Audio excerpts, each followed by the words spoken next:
बारामूला से आ रही खबर के साथ, क्योंकि बारामूला के उड़ी में जिस तरह से सेना का एक बड़ा अभियान जारी है, उस हवाले से अपडेट सामने आ रहा है कि एक और आतंकी को सुरक्षा बलों ने मार गिराया है और एक पाकिस्तानी आतंकी को गिरफ्तार किया गया है।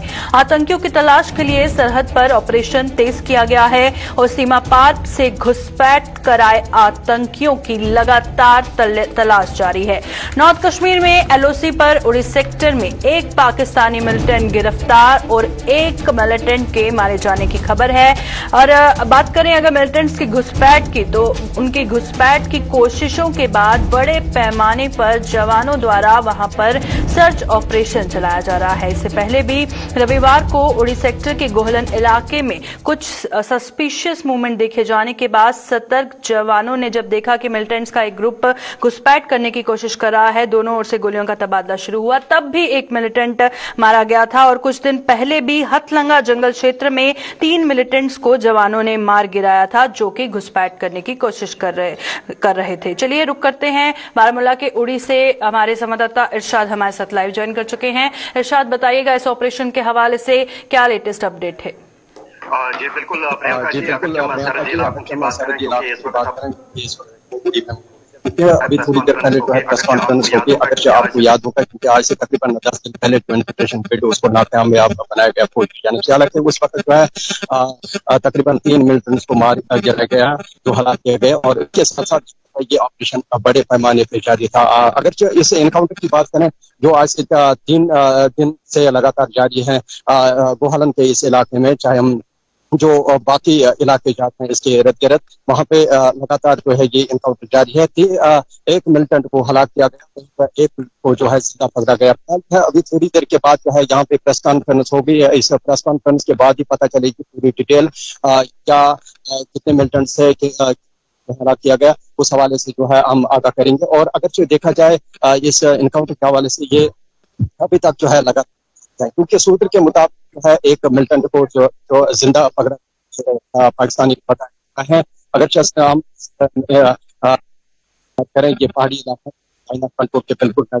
इसके साथ साथ देखा जाए यहाँ पे ये जो जंगलात है, यहाँ पे ड्रोन कैमराज नस्ब किए गए, बाज़ाब्ता तौर पर जो है से जो है निगरानी रखी जाती है। जो पैरा के कमांडोज वो भी यहाँ पे जो है लगाए गए और पूरी तरह से जो है निगरानी रखी जाती है। इस वक्त जो है ये ऑपरेशन लगातार जारी है। आप मेरे पीछे देख सकते हैं, यहाँ पे अभी थोड़ी देर के बाद की जानिब से, हालांकि उसके बाद जो है पूरी डिटेल सामने आएगी है और साथ ही एक मिलिटेंट को मार गिराया गया है। अभियान तेज कर दिया गया है, बड़े पैमाने पर सर्च ऑपरेशन किया जा रहा है और उसी के चलते जो देखा जा रहा है एलओसी पर लगातार घुसपैठ की कोशिशें की जा रही हैं और लगातार जो जवान हैं उसे नाकाम बना रहे हैं। इससे पहले क्या ऑफिशियल्स की तरफ से क्या कुछ बताया गया, वहां पर किस तरह का सूरत हाल है?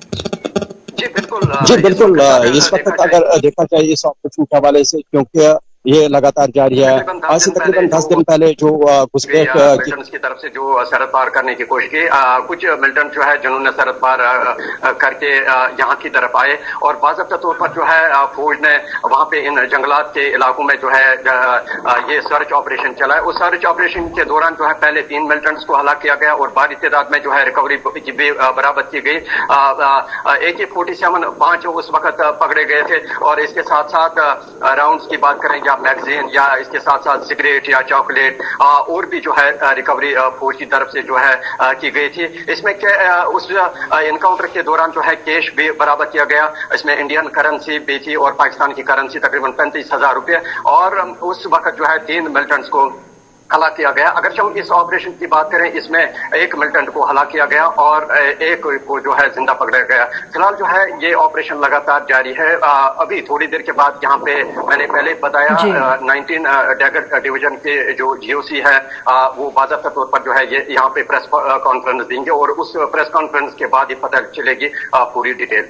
शुक्रिया इरशाद, ग्राउंड से तमाम जानकारी हम तक पहुंचाने के लिए। तो सीधा उरी से हमारे साथ इरशाद ज्वाइन किए हुए थे और जिस तरह से वो बता रहे थे कि लगातार सेना का ऑपरेशन जारी है और थोड़ी ही देर में प्रेस कॉन्फ्रेंस की जाएगी और बताया जाएगा जो एक जिंदा मिलिटेंट पकड़ा गया है और क्या कुछ जानकारी सामने आ रही है। फिलहाल हम देख रहे हैं एलओसी पर जो ऑपरेशन है वो तेज किया गया है और बड़े पैमाने पर अभी भी वहां पर सर्च ऑपरेशन चलाया जा रहा है।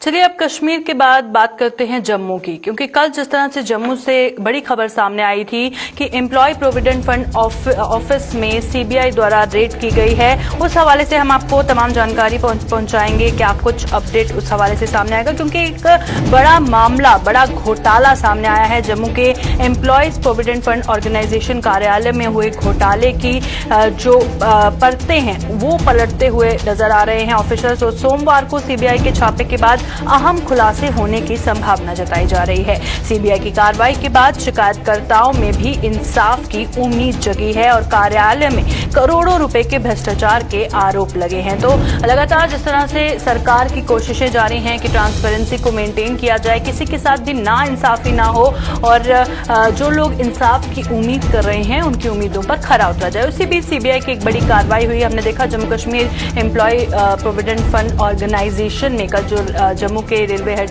कॉम्प्लेक्स में है वहां पे सीबीआई की एक टीम पहुंची थी और टीम ने वहां पर पहुंच के दस्तावेज खंगाले थे, तमाम पिछले रिकॉर्ड चेक किए थे और क्या कुछ खुलासे हुए हैं वो हम आपको बताएंगे, क्योंकि बताया जा रहा है इसमें करोड़ों रुपए के भ्रष्टाचार का आरोप लगा है, करोड़ों रुपए के घोटाले की इसमें संभावना है। चलिए हमारे साथ हमारे सीनियर साथी विनोद कुमार ज्वाइन कर चुके हैं। विनोद जी, कल जिस तरह से हमने देखा प्रोविडेंट फंड ऑर्गेनाइजेशन जम्मू में सीबीआई द्वारा छापेमारी की गई और क्या कुछ खुलासा अभी तक सामने आया है? जी विनोद जी। विनोद जी, आप आवाज सुन पा रहे हैं? जी, आपकी आवाज बड़ी कम आ रही है। जी, जिस तरह से कल सीबीआई द्वारा रेल हेड कॉम्प्लेक्स में हमने देखा एम्प्लॉय जो प्रोविडेंट फंड ऑफिस है वहां पर सीबीआई द्वारा रेड डाली गई, तो इस हवाले से अभी तक क्या जानकारी सामने आई है, क्या कुछ खुलासा हुआ है? देखिए प्रियंका, आपको बताते चलूं कि Jammu Kashmir employees fund organisation office में कल छापा CBI central bureau of investigation ने डाला था और उसमें बहुत सारे दस्तावेज जब्त किए गए। आज सुबह की बात करूं तो उन दस्तावेजों को, जो डॉक्यूमेंट्स एविडेंस थे वहां पे, उन दस्तावेजों को खंगाला जा रहा है और कंपेयर किया जा रहा है कि किस तरीके से करोड़ों रुपए का घोटाला किया गया है।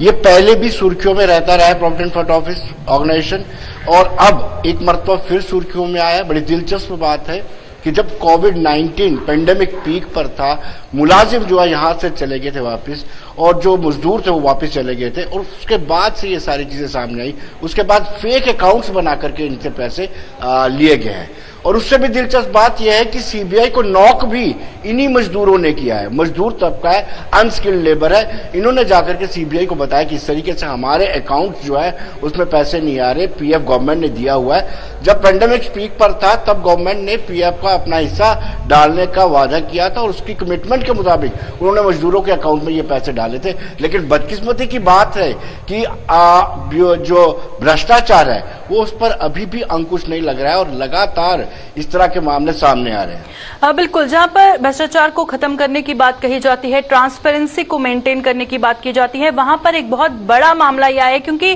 फर्जी अकाउंट बनाना और उन लोगों को लाभ देना जो कि अब ऑर्गेनाइजेशन में है ही नहीं, और कोविड के दौरान जो ये हेरा फेरी हुई है उसमें अब क्या उम्मीद लगाई जा रही है, क्योंकि जिन लोगों को अभी तक पैसा नहीं मिला है या जिनको नहीं मिलना था उनको मिल गया है, उम्मीद जगाई जा रही है उन सभी को अब इंसाफ मिल सकता है इस हवाले से। देखिए प्रियंका, सीबीआई की जो कल की रेड है और कल का जो एक्शन है, प्रॉम्प्ट एक्शन है, उससे मुझे लगता है कि जो लोग इसमें संलिप्त है, जो अधिकारी संलिप्त है, जो मुलाजिम संलिप्त है, क्योंकि ये एक बंदे का काम नहीं है, पूरे ऑर्गेनाइजेशन उस ऑफिस में जितने भी लोग हैं उनकी सबकी मिली भगत है। क्योंकि फेक अकाउंट बनाना, फिर उसमें से पैसे निकलवाना और मजदूर को कोई जानकारी नहीं होना। हालांकि अब ऑनलाइन सारी सिस्टम हो रहे हैं, ऑनलाइन आप अपना पीएफ घर बैठ करके जो मजदूर तबका है वो घर बैठ करके ऑनलाइन अपना पीएफ कितना बना हुआ है वो देख सकता है, वो ऑनलाइन विड्रॉ भी करवा सकता है, ऑनलाइन ट्रांसफर भी कर सकता है। इतनी ट्रांसपेरेंसी होने के बावजूद भी आप देखिए कि किस तरीके से अफसरों ने मिलकर के अपने मुलाजमों के साथ मिलकर के गरीब मजदूर का पैसा खाया है। और सीबीआई जिस तरीके से इंक्वायरी कर रही है, अब मुलाजमों के एक एक ऑफिसर जितने भी ऑर्गेनाइजेशंस में हैं उनको बुलाया जाएगा, उनसे क्वेश्चनिंग की जाएगी, मुलाजमों को बुलाया जाएगा, उनसे क्वेश्चनिंग की जाएगी, क्योंकि ये पैसा मजदूरों का है, ये पैसा वापस मिलेगा।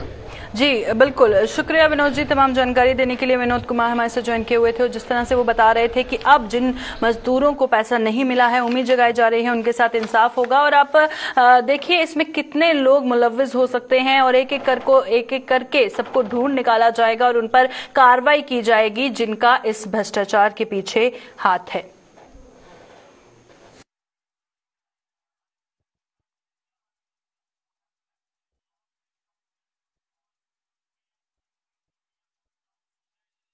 चलिए अब रुक करते हैं हंदवाड़ा का, क्योंकि हंदवाड़ा से एक बेहद दुखद खबर सामने आ रही है। बताया जा रहा है कि फूड पॉइजनिंग के कारण एक बच्चे की मौत हुई है। अभी भी 2 बच्चे जो हैं उनकी हालत क्रिटिकल बताई जा रही है, जिनको अस्पताल में भर्ती करवाया गया है। सोमवार देर रात को तीनों बच्चों ने बताया कि उनको बहुत पेट में दर्द हो रहा है, पेट दर्द की शिकायत उन्होंने की और बताया गया कि उनकी बहुत ही बुरी हालत हुई, जिसके बाद अब उन्हें अस्पताल में दाखिल कराया गया है। अब क्या कुछ कारण है, इसके लिए डॉक्टर्स की एक टीम का गठन किया गया है। पर इससे पहले भी फूड पॉइजनिंग की अगर हम बात करें, बहुत सारे मामले जो हैं वादी कश्मीर से सामने आए हैं। अब एक डॉक्टर्स की टीम को गठित किया गया है ताकि ये पता लगाया जा सके कि इन 2 बच्चों ने जो शिकायत की है और एक बच्चे की जो मौत हुई है वो क्या फूड पॉइजनिंग से हुई है या नहीं है। क्योंकि सोमवार देर रात बताया जा रहा है कि तीनों बच्चों के पेट में तेज दर्द उठा,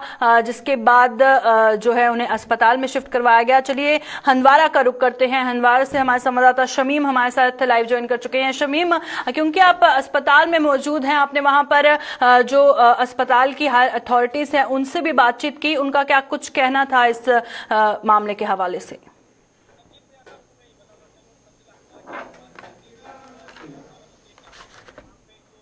जो मावर बाला का इलाका है वहाँ पे एक ही घर के 3 बच्चे जो है बताया जा रहा है कि वहाँ पे जब लोगों ने सवारी वहाँ पे चलाने की आवाज आ गई तो लोग वहाँ पे काफी जमा हुए। उनको जो है बच्चों को एनटीपीएसी कलमाबाद लाया गया है। एक जो बच्चे है महफूजा अकबर, जो इसकी जान डॉक्टर ने एनटीपीएसी जो कलमाबाद है डॉक्टर ने उसको वहाँ पे मुर्दा करा दिया है। और बाकी जो उसकी 2 भाई है उनको नजदीकी जो है हंदवाड़ा डिस्ट्रिक्ट अस्पताल लाया गया है। उनको डॉक्टर की ट्रीटमेंट चल रही है। पहले अगले सवेरे की बात करिए 8-9 बजे की बात करेंगे तो उनकी हालत जो है बहुत खराब थी। अब जब मैं अभी भी हॉस्पिटल में मौजूद हुई, अभी डॉक्टरों का कहना है, डॉक्टरों के साथ मैंने बात किया, डिप्टी सुपरिटेंडेंट और सुपरिटेंडेंट के साथ मैंने बात किया, उनका साफ तौर कहना है अब उनकी हालत जो है बिल्कुल ठीक है, उनकी जो है कंडीशन बिल्कुल ठीक है, वो आप बात भी कर रहे हैं। बताया जा रहा है जो है पीएचसी की टीम और जो है हेल्थ डिपार्टमेंट की टीम जो है लगे बीएमओ गवार साहब का कहना है कि उनकी टीम वहाँ पे पहुंच गई है, वो चेक करेंगे वहाँ पे किस चीज से उनको फूड पॉइजनिंग हो। बताया जा रहा है कि फूड पॉइजनिंग की वजह से उनकी जो है जो पहले उनकी लूज मोशन हुई थी, तीनों बच्चों की एक की जो है काफी फ्लूइड जो कम हुआ था, उसके कारण जो है उसकी बच्चे की जो 5 साल के बच्चे उसकी मौत की वाकया हुई है। बिल्कुल, क्योंकि उम्मीद करते हैं ये जो बाकी 2 बच्चे अस्पताल में दाखिल हैं ये भी जल्द से जल्द ठीक हो और पता चल सके कारणों का, ताकि किसी और के साथ ऐसा ना हो। पर दुखद ये है कि जिस बच्चे ने अपनी जान गंवाई है, तो उनके घर वालों से आपने बातचीत की, उनका क्या कहना था, किस तरह के सिम्टम्स उन्होंने देखे और अचानक से कैसे मौत वाकया हुई, जो इलाज करने का भी वक्त नहीं मिल पाया? अजीत का उन घर वालों का कहना है कल से वो थोड़ा सा लूज मोशन हुआ था। सवेरे जो है वहाँ पे चलाने जो बेहोश तीनों बच्चे जो है, जो 2 बेटे हैं और एक बेटी है, वो तीनों बेहोश हुए थे। आसपास के लोग जो आए थे, जब वहाँ पे चलाने की आवाज आ गई तो उनको नजदीकी अस्पताल जो है कलमाबाद एनटीपीएसी में लाया गया है, उनको ट्रीटमेंट वहाँ पे। जब वहाँ से उनकी जो है उसकी मौत जो है एक कमसीन बच्ची जो है 5 साल जिसका महफूजा अकबर नाम है, तो उसकी मौत वहाँ पे वाकया हुई है। और 2 बच्चे जो बच्चे हैं उनको हंदवाड़ा डिस्ट्रिक्ट अस्पताल लाया गया है, उनको वहाँ पे ट्रीटमेंट चल रही है। डॉक्टर सुपरिटेंडेंट का भी कहना है, वो डॉक्टर वसीम आरिफ जो है वहाँ पे जो वहाँ पे है डॉक्टर, उनके साथ भी मैंने बात किया। अब उनकी बेहतर जो है अब उनका जो है सैंपल भी लिया गया है। अभी थोड़ी देर बाद उनकी पता चलेगा किस कारण से उनकी जो है फूड पॉइजनिंग हुई है या कुछ और था, तो अब उनका जो है टेस्ट भी करेंगे। जब पहले मैं सवेरे 8 बजे 9 बजे वहां पे गया था तब उनकी कंडीशन थी वो बिल्कुल ज्यादा गंभीर थी। अब बिल्कुल जो है डॉक्टरों का भी कहना है, मैंने खुद भी देखा, अभी जो बच्चे हैं उनकी हालत अभी ठीक है। अब यह हम बच्चों से भी ये भी करेंगे जो जंक फूड ज्यादा खाते तो उस कारण से भी हो सकता है। और जिस तरह यहाँ पे पीएचई की बात करेंगे, पीएचई जितने भी यहाँ पे वाटर टैंकी है उनको सफाई नहीं कर रही है वहाँ पे उस कारण से भी लग सकता है कि वहाँ उस कारण से भी उनकी जो है जो फिर लूज मोशन हुई उसके बाद जो है उनकी हालत जो है। अब पीएचई की टीम हुई वहाँ पे पूछे, हेल्थ डिपार्टमेंट की टीम पूछे, थोड़ी देर बाद पता भी आएगा और जो रिपोर्ट भी आएंगे। डॉक्टर जो है हमारा डॉक्टर निसार साहब सुपरिटेंडेंट डिस्ट्रिक्ट हॉस्पिटल का, उनका भी साफ तो कहना कि हमने उनसे सैंपल लिया है, अभी एक घंटे के बाद ही पता चलेगा तो किस कारण से उसकी मौत हुई है, ये फूड पॉइजन की वजह से हुई है या और किसी चीज से हुई है। बिल्कुल आखिर में बताइएगा क्योंकि थोड़ी ही देर बाद कंफर्मेशन आएगा कि फूड पॉइजनिंग है या नहीं। पर फूड पॉइजनिंग हो सकती है किन चीजों के आधार पर डॉक्टर्स द्वारा कहा जा रहा है? घर वालों ने कुछ बताया कि किन बच्चों ने कुछ जंक फूड खाया था या कुछ ऐसा खा लिया था जिससे शक किया जा रहा है कि ये फूड पॉइजनिंग का मामला हो सकता है? जो उनका रिलेटिव था, एक महिला जो वहाँ पे हॉस्पिटल मौजूद थी, उनका ये कहना कि उन्होंने कोई सूजी जो खाई थी। अब मुझे लग रहा है कि जो फार फ्लंग एरिया की हम बात करेंगे वहाँ पे दुकानदारों को चेकिंग, वहाँ पे मार्केट चेकिंग नहीं होती या कोई इन्फॉर्मेशन जो वो टीम है वो वहाँ पे नहीं जाती है कि वहाँ पे जैसे अगर बिस्किट्स की बात करेंगे, जंक फूड्स की बात करेंगे, लेज कुरकुरे की बात करेंगे तो वो अक्सर वहाँ पे उस इलाके में खराब होती है। उस कारण से भी लग रहा है जिस तरह आज यहाँ पे ज्यादा जो है चाहे लड़की की बात करें, लड़की की जंक फूड ज्यादा खाती तो उस कारण से भी हो सकता है वहाँ पे जो अगर कुरकुरे या लेज उसमें जो है 1 साल या 2 साल जो एक्सपायर हुए थे या जूस, तो लगना चाहिए कि उस इलाके में जो टीम भेजनी चाहिए, दुकानदारों को भी वहाँ पे चेकिंग भी होनी चाहिए। तो उस कारण से भी हो सकता है कि जिस तरह डॉक्टरों का कहना है। शुक्रिया शमीम, तमाम जानकारी अस्पताल से पहुंचाने के लिए। अस्पताल की आप तस्वीरें देख रहे हैं। फिलहाल ये जो बच्चे दाखिल हैं अस्पताल में, इनकी हालत खतरे से बाहर बताई जा रही है और थोड़ी ही देर में पता चल जाएगा कि क्या सही मायने में फूड पॉइजनिंग के कारण ही जो उस बच्चे की, छोटे बच्चे की मौत हुई है और ये दोनों बच्चे अस्पताल पहुंचे हैं। फिलहाल ये आशंका जताई जा रही है कि फूड पॉइजनिंग का मामला हो सकता है।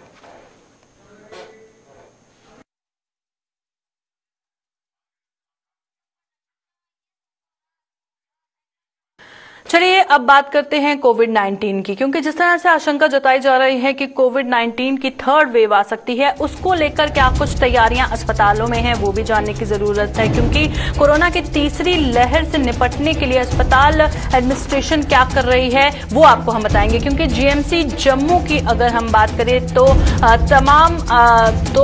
क्या कुछ इंतजाम किए जा रहे हैं वो आपको बताएंगे। क्योंकि कोरोना की तीसरी लहर से निपटने को स्वास्थ्य विभाग तैयार हो गया है। साधारण व आईसीयू बेड की जो संख्या है उसे बढ़ाया जा रहा है। क्योंकि हमने देखा जब कोविड-19 की पहली लहर थी या दूसरी लहर थी तब बहुत सारी शिकायतें जीएमसी जम्मू से सामने आ रही थी, तैयारियों के हवाले से या फैसिलिटीज के हवाले से कि वहां पर बेड की सुविधा नहीं है या ऑक्सीजन की कमी वहां पर है। बहुत सारी इस तरह की शिकायतें सामने आ रही थी। अब जबकि तीसरी लहर की आशंका जताई जा रही है, तब आप तस्वीरों में भी देख सकते हैं जो बेड्स की संख्या है, साधारण बेड्स की संख्या है या आईसीयू बेड्स की संख्या है, उसे बढ़ा दिया गया है और जो तैयारियां हैं वो मुकम्मल की जा रही हैं ताकि जब तीसरी लहर आए तो किसी भी तरह की कोई भी परेशानी जो मरीज हैं उनको नहीं हो। वहीं पर ऑफिशियल्स का क्या कहना है आइए आपको सुनाते हैं।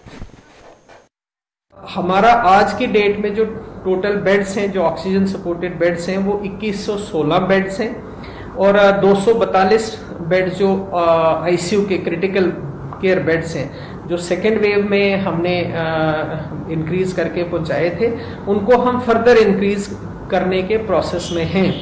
तो हमारा जो टारगेट है 3rd वेव तक आने से पहले कि हमारे हॉस्पिटल के जो टोटल बेड्स हैं 3152 बेड्स हैं, उनमें से तकरीबन 3000 बेड्स जो हैं हमारे पास ऑक्सीजन सपोर्टेड बेड्स होंगे। और जो यहाँ तक आईसीयू या क्रिटिकल केयर बेड्स का सवाल है, जो हमारे पास 242 बेड्स थे सेकेंड वेव में, हम कम से कम 233 बेड्स की प्लानिंग और ऐड करके जो है उसमें कर रहे हैं और टोटल हमारे पास तकरीबन 475 बेड जो हैं वो क्रिटिकल केयर या आईसीयू बेड्स जो हैं वो उसकी प्लानिंग अंडर प्रोसेस जो है वो चल रही है और काम चल रहा है। मैन पावर है वो थोड़ा सा उसमें हमें कमी है, उसमें उसकी हमें महसूस हो रही है। मल्टीपल एडवर्टीजमेंट्स के बाद भी जो है हमारे पास ट्रेन मैन पावर जो है वो नहीं आ रही है, सो उसका हमें थोड़ा सा प्रॉब्लम है। Otherwise government medical college Jammu और एसोसिएटेड हॉस्पिटल थर्ड वेव के लिए बिल्कुल तैयार है, किसी को भी इस के बारे में कोई अंदेशा नहीं होना चाहिए।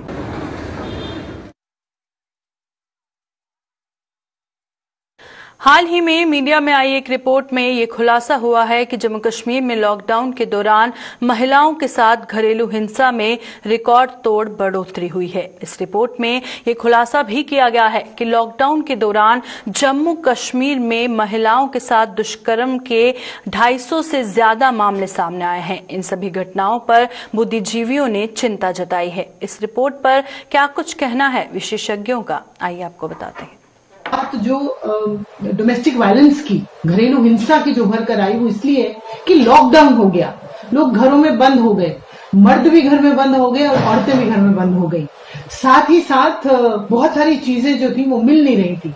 आज हम जिस स्थिति में हैं, पिछले साल वो स्थिति नहीं थी, स्थिति अलग तरह की थी। लॉकडाउन अनलॉक के उसमें नहीं था, वो लॉकडाउन था। तो बहुत सी महिलाएं जो बाहर जाती थी काम करने के लिए वो घर में रह गई, मर्द जो बाहर जाते थे वो घर में रहे, पैसा आमदनी जो थी वो रुक गई, आमदनी बंद हो गई। अब जब आमदनी बंद हो गई तो फ्रस्ट्रेशन तो अपने आप आती है, परेशानी हो गई, खाने पीने की भी परेशानी हो गई। तो वो जो फ्रस्ट्रेशन है, बहुत बार ऐसा हुआ कि मर्दों ने वो फ्रस्ट्रेशन अपने घर में औरतों पर निकाली।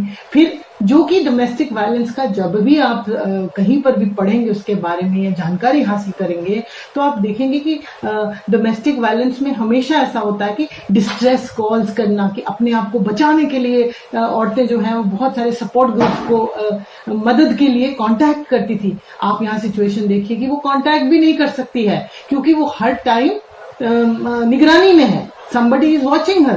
नहीं, ये जो रिपोर्ट आई है ये तो सच में बहुत ही गंभीर एक विषय बन के आई है। बाहर की रेप के केसेस जम्मू कश्मीर में, जहां हमने इतना सुना नहीं था रिसेंट टाइम्स में, हम नहीं सुनते थे जम्मू कश्मीर में इतना रेप का केसेस, ऐसा क्राइम वीमेन के अगेंस्ट होता हुआ। बट कोविड के टाइम में सिचुएशन ऐसा हुआ है कि लोग घर पे बैठ के ऐसी रिपोर्ट्स आई कि फ्रस्ट्रेशन कितना बढ़ गया आम आदमी में। घर पे बैठकर जो डोमेस्टिक वायलेंस के केसेस बहुत इंक्रीज हुए हैं आम आदमी में। हमने घर पे देखा है कि लोग काम न मिलने के कारण बहुत फ्रस्ट्रेट हुए हैं।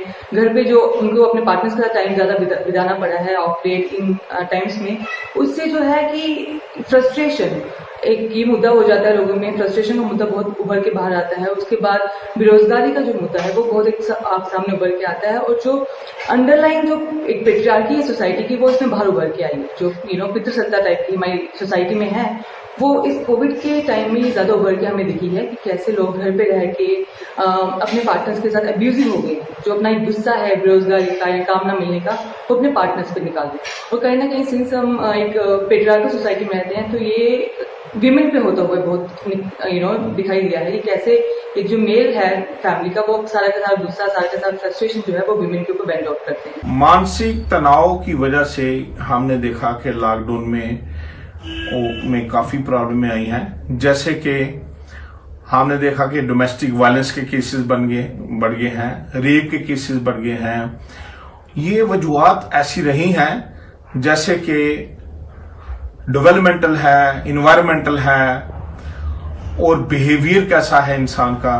तो क्या होता है कि हमारी जो पर्सनालिटी है उसकी वजह से हमारा बिहेवियर जो है वैसा ही बनता है जैसे हमारी डेवलपमेंट है, जैसे इन्वायरमेंट है, जैसे हमने फैमिली में रियरिंग हुई है, फैमिली से हमने क्या सीखा है, सोसाइटी से क्या, हमारी सोसाइटी कैसी है।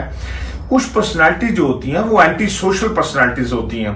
उनका जो बिहेवियर है, जो उनकी थॉट्स हैं, जो उनके इमोशंस हैं, जो उनकी परसेप्शन है, उसमें एबनॉर्मलिटी होती है। एक बहुत ही गंभीर विषय है और उसको बार बार हमने एलजी साहब के सामने भी प्रदर्शित किया है। हमने मांग रखी थी माननीय एलजी साहब से कि यहाँ पर विमेन कमीशन एग्जिस्ट नहीं करता। जैसे यूनियन टेरिटरी ऑफ दिल्ली का एक अलग से विमेन कमीशन है यूनियन टेरिटरी का, वैसे ही जम्मू कश्मीर का भी जब एब्रोगेशन हुआ 370 का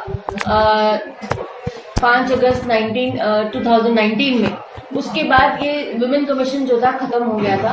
आज हम दोबारा गुहार लगा रहे हैं कि इस विमेन कमीशन को दोबारा से स्टैब्लिश किया जाए, इसको दोबारा से मान्यता दी जाए और जम्मू कश्मीर की यूनियन टेरिटरीज को यहाँ पे इसके टेरेन को देखते हुए कि विमेन के ऊपर वायलेंस की घटनाएं बढ़ रही हैं, मॉलेस्टेशन की घटनाएं बढ़ रही हैं, क्राइम अगेंस्ट विमेन जो है वो भी बढ़ रहा है। हमारी मांग है एलजी साहब से, अगर आप वो नहीं करवा सकते कम से कम हर डिस्ट्रिक्ट के अंदर एक वुमेन सेल खुलवा दीजिए ताकि एक महिला गुहार लगाकर उस वुमेन सेल में जा सके और अपनी जो गुहार को जो है वो लगा सके।